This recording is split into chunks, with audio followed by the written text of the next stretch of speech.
Et bonjour à tous et à toutes, je suis content de vous retrouver pour un nouveau tutoriel. Aujourd'hui on va parler de l'analyse filmique, comment réaliser une analyse filmique et pourquoi le faire.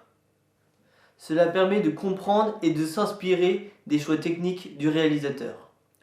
En analysant des séquences de films, vous allez assimiler et comprendre ces choix techniques. Quand ce sera votre tour de réaliser des compositions, vous serez donc en mesure d'assumer vos choix techniques. L'analyse filmique est un très bon exercice. Je l'ai moi-même exercé de nombreuses fois lorsque j'étais à l'université. Nos enseignants nous ont fait réaliser de nombreuses analyses filmiques. C'est un excellent moyen de mémoriser tout ce qui est échelle de plan, mouvement de caméra ou angle de cadrage. Et donc, comment on fait pour réaliser une analyse filmique? Pour commencer une analyse filmique, on peut déjà dire combien de plans figurent dans cette séquence?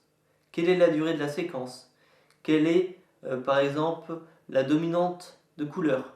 On peut aussi annoter est-ce qu'il y a une voix off? Est-ce qu'il y a une musique?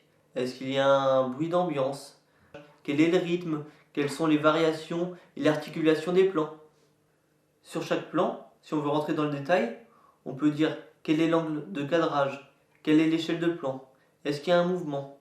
Pour aller plus loin, vous pouvez avec un tableau annoter toutes ces caractéristiques de plan pour vraiment mettre sur papier toute votre analyse filmique.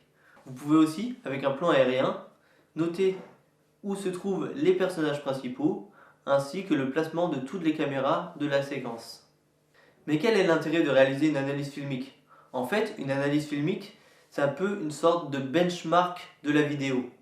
Que ce soit pour de la fiction, un film institutionnel ou alors de l'événementiel, il est important de s'inspirer des meilleurs. Même si dans mon travail je ne réalise pas de fiction, il m'arrive régulièrement d'utiliser les analyses filmiques, notamment pour l'événementiel. En effet, quand j'ai un événement à réaliser, type une cérémonie de remise des diplômes par exemple, il m'arrive régulièrement de regarder qu'est-ce que font d'autres écoles, que ce soit des écoles à Paris, aux États-Unis ou dans d'autres villes, pour trouver qu'est-ce qui marche moins, et du coup réaliser une vidéo qui fonctionne aussi. Il n'y a absolument pas de honte de regarder qu'est-ce qui se fait de mieux ailleurs. Là, je parle de films, mais ça peut être aussi pour de la musique, pour de la création de sites internet ou de l'art par exemple. Le tout, c'est de ne pas faire un simple copier-coller. Where is Brian? Mais bien de s'inspirer en ajoutant sa patte, sa personnalité dans le film que vous allez réaliser.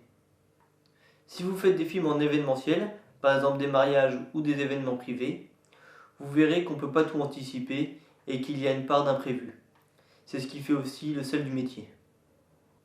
Voilà, j'espère que vous en savez un peu plus sur l'analyse filmique. Si vous avez des questions, n'hésitez pas à les poser dans les commentaires. Et surtout, si vous avez apprécié la vidéo, n'hésitez pas à liker et vous abonner à ma chaîne pour ne rater aucun tutoriel. Allez, salut et à la prochaine!